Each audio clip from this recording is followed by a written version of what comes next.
அப்புறம் இந்த கட்டுமான விலைகள் வந்து பார்த்திங்கனாக்கா விலையேற்றம் வந்து கட்டுப்படுத்த அரசு வந்து கண்காணிப்பு குழு வைக்கணும்.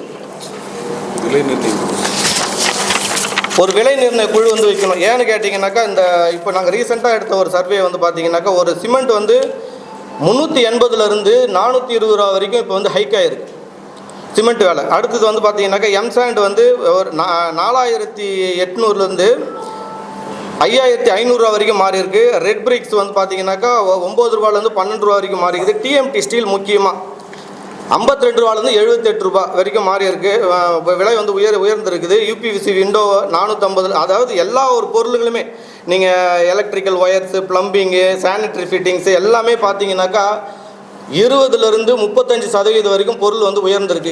இதெல்லாம் எங்கே போய் முடியும்னு பார்த்தீங்கன்னாக்கா நாங்கள் கட்டுறோம் பாருங்கள், இந்த 2500 ரூபா ஸ்கொயர் ஃபீட்டுக்குன்னு சொல்கிறோம். இது வந்து 3000 ஆகும், அடுத்து 3200 ஆகும், இப்படியே தான் போயிட்டுருக்கும். இது வந்து அப்போ அடுத்து இதோட எஃபெக்ட் என்ன இருக்குன்னு பார்த்தீங்கன்னாக்கா பொறியாளர்களுடைய ஒரு இக்கட்டான சூழ்நிலைகளுக்கு நாங்கள் வருவோம். பொதுமக்களும் அதே மாதிரி தான். அவங்களுக்கு வந்து வீடு கட்டும் அந்த கனவு வந்து ஒரு கேள்விக்குறியாகவே மாறிடும். ஸோ அரசின் கட்டுமான திட்டங்களில் 33% வேலை வாய்ப்புகளை பொறியாளர்களுக்கு என்று தனியாக ஒதுக்கப்பட வேண்டும். அதிலும் பெண் பொறியாளர்களுக்கு தனி முன்னுரிமை வழங்கி சிறப்பு திட்டங்களை இந்த அரசு வழங்கிட வேண்டும் என்றும் இது போன்ற எங்களது கோரிக்கைகளை புதிதாக பொறுப்பேற்றுள்ள அரசு நிறைவேற்றி தர வேண்டும் என்று சென்னை கட்டுமான பொறியாளர் சங்கத்தின் சார்பாக மிக தாழ்மையுடன் கேட்டுக்கொள்கிறோம்.